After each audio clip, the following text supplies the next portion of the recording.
চিন্তা করবেন না, এই সময়গুলো কেটে যাবে। যখন এই জুলুম চূড়ান্ত মাত্রায় উঠবে, তখন আল্লাহ রাব্বুল আলামিন মুসলিমদের মধ্যে একজন ইমামকে পাঠাবেন, তার নাম মুহাম্মদ। কি নাম? মুহাম্মদ। তাকে মানুষ বলবে আল মাহদি, এটা তার টাইটেল। মাহদি তার নাম নয়, তার নাম হচ্ছে মুহাম্মদ। তার বাবার নাম হবে আব্দুল্লাহ, তার মায়ের নাম হবে আমিনা, ঠিক নবী সাল্লাল্লাহু আলাইহি ওয়াসাল্লামের মতোই। এবং তিনি মুহাম্মদ সাল্লাল্লাহু আলাইহি ওয়াসাল্লামের বংশধরদের মধ্যেই হবেন। মাহাদি চট্টগ্রাম থেকে বের হবে না, মাহাদি বুয়েট থেকে বের হবে না। বাংলাদেশ থেকেও তো 2-4টা মাহাদি অলরেডি বের হয়ে গেছে, বের হয় নাই? আর মাহাদি আরবি ভাষায় কথা বলবে। কি ভাষায় কথা বলবে? পাঞ্জাবি ভাষায় কথা বলবে না।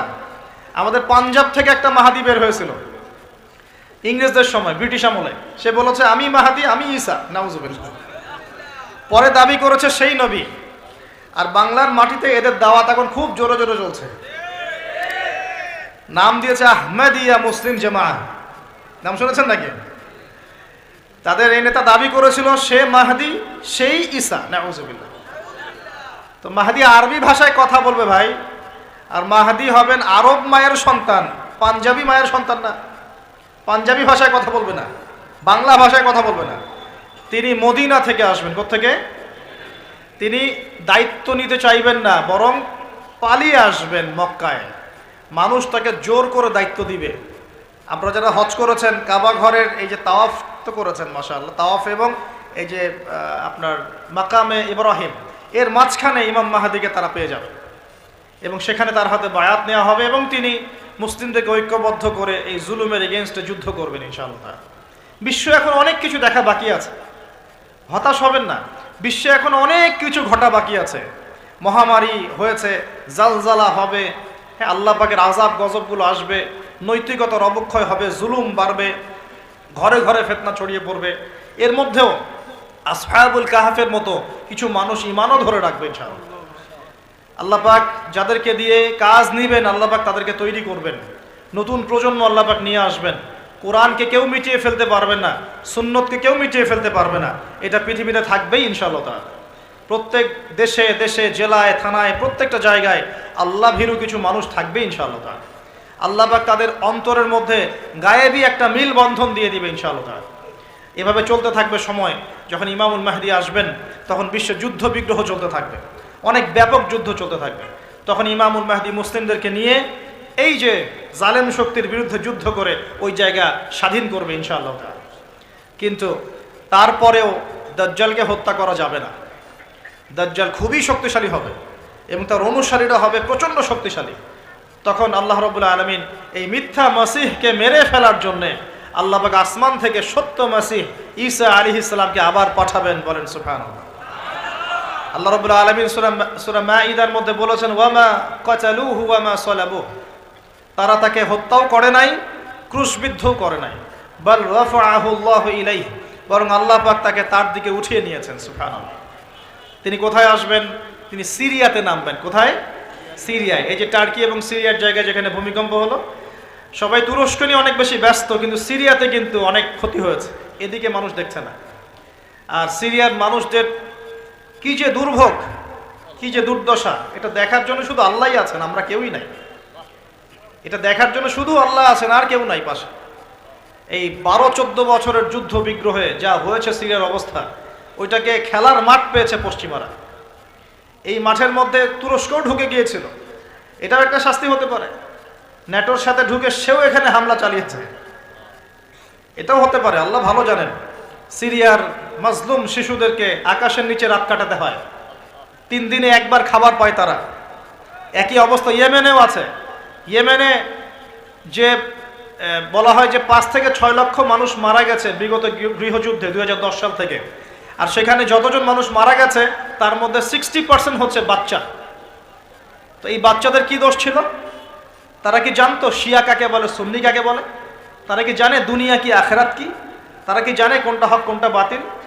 তারা তো জানে যে মায়ের বুকের দুধ খেতে হয়, দুধের বাচ্চাগুলো দুধ পায় না, মায়েরা দুধ দিতে পারে না, খাবার নাই, দুর্ভিক্ষ। এই সংকটের জন্য কে দায়ী?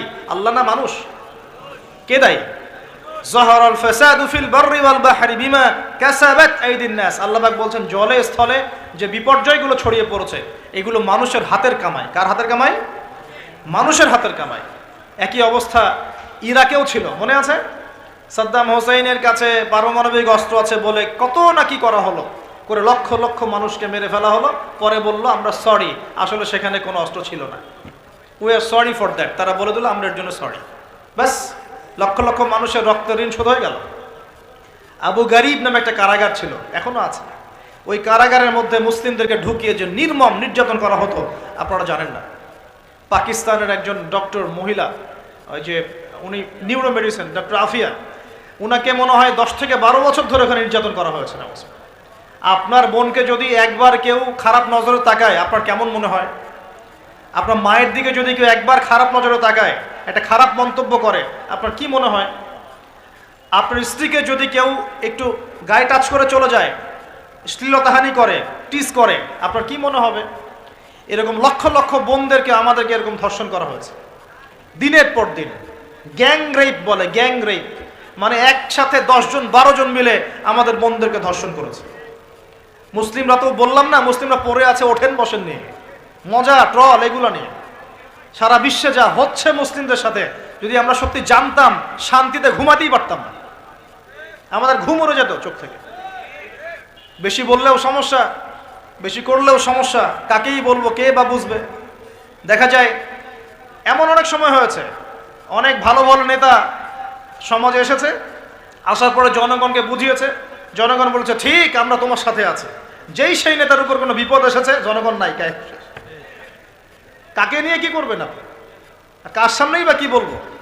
আমাদের প্রত্যেকটা জেলা বলেন, থানা বলেন, দেশ বলেন, আনাচে কানাচে নিবেদিত প্রাণ মুসলিম ভাই তৈরি করতে হবে, যারা কাজের মানুষ, ঝোঁকে চলে না, আবেগে চলে না, ইস্যু পাগল না, আবেগে চলে না, কাজের অ্যাক্টিভ কিছু মানুষ দরকার, যারা শিক্ষিত, এডুকেটেড, যারা পরিস্থিতি বোঝে, যারা হিকমা বোঝে, যারা নিবেদিত প্রাণ, যারা অর্থ কোরবানি করার মানসিকতা রাখে, শিক্ষা প্রতিষ্ঠান গড়ে তোলে, সোশ্যাল ওয়ার্ক করে, একটা জনসংযোগ যারা গঠন করতে পারে, এমন কিছু মানুষ আর নেতা আল্লাহ আমাদেরকে দান করুন বলে আমি।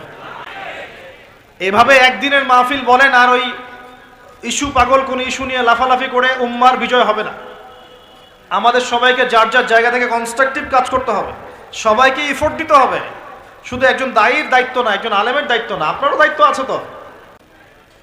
তো নবী সাল্লাল্লাহু আলাইহি ওয়াসাল্লাম বলেছিলেন অনেক দিন আগেই, প্রায় 1400 বছর আগে, ওয়াশুরিবাতিল খুমর, বেশি বেশি মাদকদ্রব্য সেবন করা হবে, ওয়াযহরাতিল কায়নাত ওয়াল মাআজিফ, এবং প্রচুর নর্তকী গায়িকার প্রচলন ঘটবে। ঘটেছে কিনা? ওয়াল মাআজিফ, এবং বাদ্যযন্ত্রের প্রচলন বেড়ে যাবে। বেড়েছে কিনা?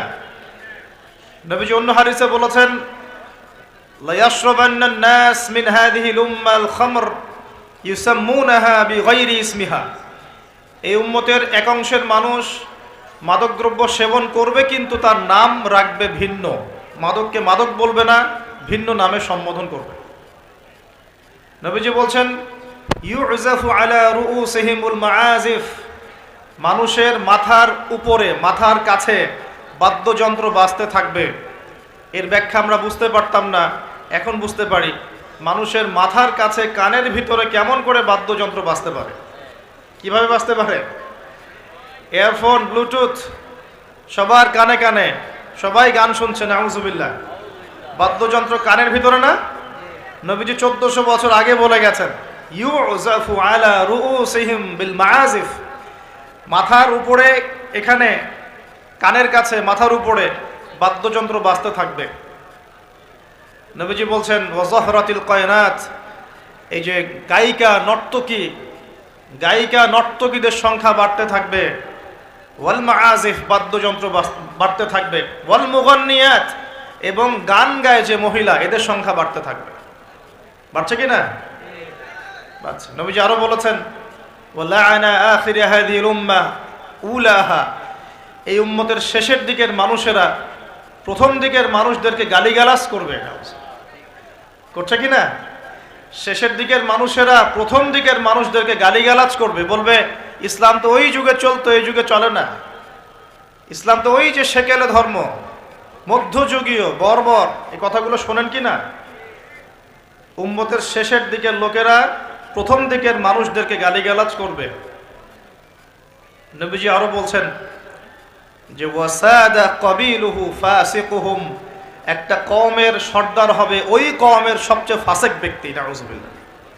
এমনটা হয় কি না? একটা কওমকে নেতৃত্ব দিবে সেই কওমের সবচেয়ে ফাসিক ব্যক্তি। ফাসিক কে? কে ফাসিক? আল্লাহ পাক ইবলিস সম্পর্কে বলছেন যে ইবলিস আদমকে সিজদা করলো না, সূরা কাহাফের মধ্যে।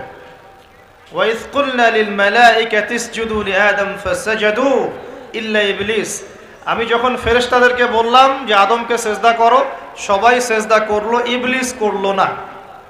ফাফাসাকা আন আমরি রাব্বি, সে তার রবের আদেশের সাথে ফাসিকি করলো, মানে রবের আদেশ মেনে না চলাটাই ফাসিকি।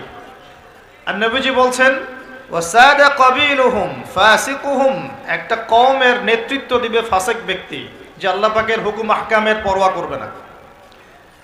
ওয়া কানা যাঈমুল কওমি আরযালাহুম, সমাজের সবচেয়ে নিকৃষ্ট মানুষকে কর্তৃত্বের আসন দেওয়া হবে। এগুলো হচ্ছে কিনা সমাজের মধ্যে? আরো বলছেন ওয়াজাহরাতিল আসওয়াতু ফিল মাসাজিদ, মসজিদগুলোর মধ্যে শোরগোল হট্টগোল বেড়ে যাবে। যাচ্ছে কিনা? যখন এমন হবে নবীজি বলছেন ইয়াখসিফুল্লাহু বিহিমুল আরদ, আল্লাহ রাব্বুল আলামিন ওই সম্প্রদায়কে এই ভূমি সহ নিচে ধসিয়ে দিবেন। বলি নাউজুবিল্লাহ। এখন ভূমিকম্প আসছে কিনা? আরো বলছেন নবী সাল্লাল্লাহু আলাইহি ওয়াসাল্লাম ওয়ায়াজআলুল্লাহু মিনহুমুল কিরাদাতা ওয়াল খানাজির, আল্লাহ রাব্বুল আলামিন তাদের মধ্যে কিছু মানুষকে শুয়োর এবং বানর বানিয়ে দিবেন। বলি নাউজুবিল্লাহ। আর মানুষ কিন্তু বাহ্যিকভাবে বানর হয় না, দেখা যায় ভিতর থেকে বানর হয়ে গেছে। ভিতর থেকেই বানর হয়ে গেছে। ভিতর থেকে বানর মানে কি? বানর হচ্ছে এমন প্রাণী যে পাবলিকলি জেনা করে, পাবলিকলি জেনা করে। বানরের স্বভাবটা আপনাকে বলছি। বানরের স্বভাব কি? প্রাইভেট লাইফ আর পাবলিক লাইফের পার্থক্য বানর বোঝে না। কোন কাজগুলো প্রাইভেট লাইফে করতে হয় আর কোন কাজগুলো পাবলিকলি করতে হয়, এই কমন সেন্সটা বানরের নাই। আমার কথা কি বুঝতে পারছেন? প্রাইভেট লাইফ মানে যে কাজগুলো আমরা ব্যক্তিগত জীবনে করি, গোপন কাজ। আর পাবলিক মানে যে পাবলিকলি আমরা সবাই বসে আছি এখন, পাবলিক লাইফ। তো প্রাইভেট লাইফ আর পাবলিক লাইফের পার্থক্যটা বানর বোঝে না। আর আল্লাহ পাক কি শাস্তি দিবেন? বানর বানিয়ে দিবেন। সত্যি সত্যি কি মানুষ এখনো বানর হয়েছে? কাউকে দেখেছেন যে মানুষ থেকে বানর হয়ে গেছে? এমন কি হয়েছে এখনো? শুধু সূরা বাকারা একটা দলিল আছে, শনিবারের সীমা লঙ্ঘন করার জন্য আল্লাহ পাক বনু ইসরাইলদের একটা দলকে মানুষ থেকে বানর বানিয়ে দিয়েছিলেন। এই একটা দলিল কোরআনে পাওয়া যায়।